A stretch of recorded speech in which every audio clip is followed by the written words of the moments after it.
quand Disney fait n'importe quoi avec Star Wars, si. Je suis le premier à cracher dessus. Mais quand Disney relève ses manches pour faire enfin quelque chose de bien avec cette licence,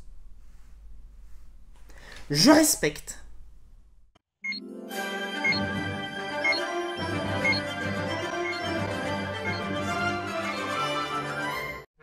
Ohé Moussaillon, je suis le capitaine et je vous souhaite la bienvenue à bord. Aujourd'hui, je vous propose un voyage pour Star Wars Vision. Et avant d'aller plus loin, je tiens à vous rassurer, il n'y aura pas de partie spoilers durant l'intégralité du voyage. Vous pourrez donc rester jusqu'à sa finalité en toute sérénité. On est bon? Ok. Il y a très longtemps, un grand guerrier est venu dans ce village et il a confié ceci à nos ancêtres. Son pouvoir et sa responsabilité sont désormais entre tes mains. Alors, Star Wars Vision, c'est quoi? Eh bien, c'est une série qui comporte plusieurs épisodes réalisés par différents studios d'animation japonais. A noter que 2 épisodes ont été réalisés par le même studio, à savoir Trigger. C'est ceux qui ont fait ça. Entre autres. Et chaque épisode va donc raconter une histoire différente, un peu comme Animatrix en son temps l'a été pour Matrix, à ceci près que les épisodes de Star Wars Vision ne sont pas canon à l'univers étendu de Star Wars. Canon dans le sens où ces histoires n'existent pas pour les personnages des films et des séries existantes. Tout comme par exemple Broly dans Dragon Ball n'existe pas, sauf depuis le dernier film d'animation Dragon Ball Super Broly, mais ça c'est encore une autre histoire. Pour en revenir à Star Wars Vision, je ne vous cache pas qu'au début, je n'y croyais pas. Le nom ne me faisait pas rêver, tout comme le reste des séries annoncées Star Wars lors du Disney Investor Day, souvenez-vous. Mais lorsque j'ai commencé à avoir plus de nouvelles sur ce projet, je commençais à être hypé. Et lorsque j'ai eu l'occasion de voir la première bande-annonce de ce projet, alors là, j'étais conquis. En même temps, tu mets un de mes studios préférés dans le lot. Forcément, je ne suis pas objectif.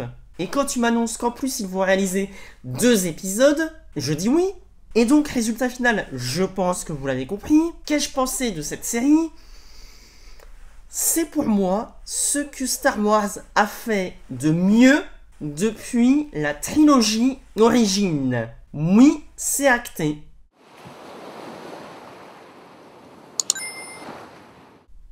Alors après, attention, quelques petits bémols.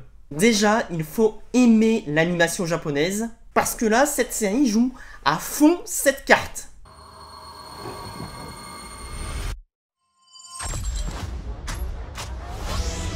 C'est simple, chaque épisode est une vitrine publicitaire pour le studio en question et on sent qu'ils y ont mis les moyens.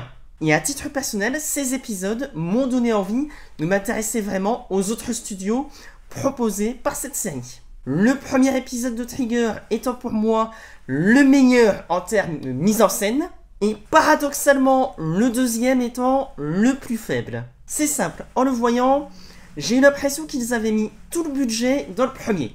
L'épisode est sympathique en soi, mais je trouve paradoxalement trop timide, surtout en comparaison de ce premier épisode. Mais dans l'absolu, ce n'est pas non plus un mauvais épisode, et il reste bien mieux que certaines séries d'animation Disney récentes. Oui, je l'ai dit.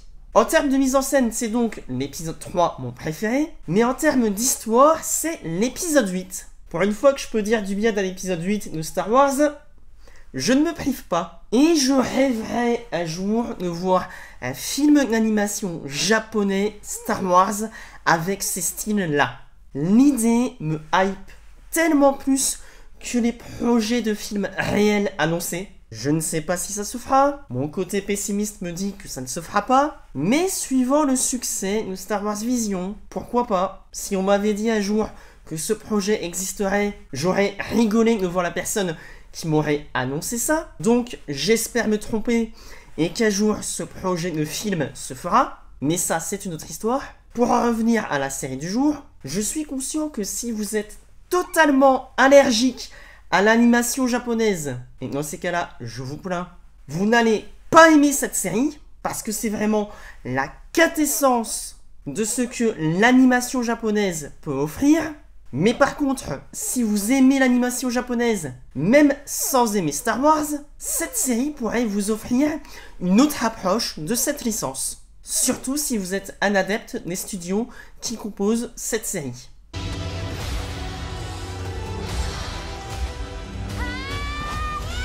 Vous l'aurez compris, je ne peux que vous encourager à voir cette série, ou au moins à donner sa chance à un épisode, idéalement le 3 ou le 8, pour que vous compreniez ce que je recherche principalement dans l'animation ou dans le scénario, et peut-être que cela pourra vous aider à comprendre davantage mes points de vue sur les films et les séries, car encore une fois, c'est ce qui se fait de mieux à l'heure actuelle pour moi.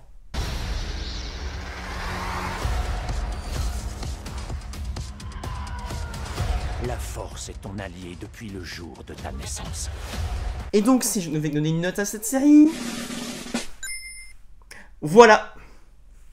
Ni plus, ni moins. Enfin, le moment est arrivé. Encore une fois, je tiens à rappeler que ceci n'est que mon avis personnel. Vous avez parfaitement le droit d'avoir un avis différent du mien et de me l'exposer dans les commentaires. Mais souvenez-vous de ce jour comme le jour où vous avez regardé la vidéo du capitaine.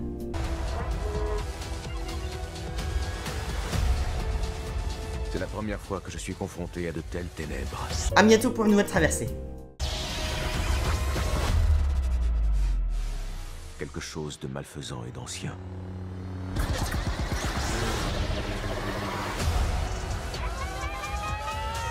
Nous pourrons devenir une vraie famille.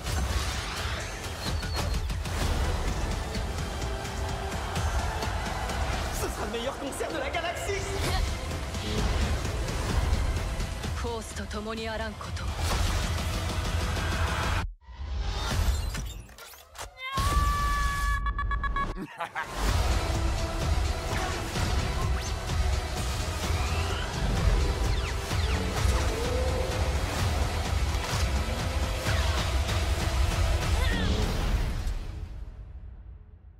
J'accepte cette responsabilité.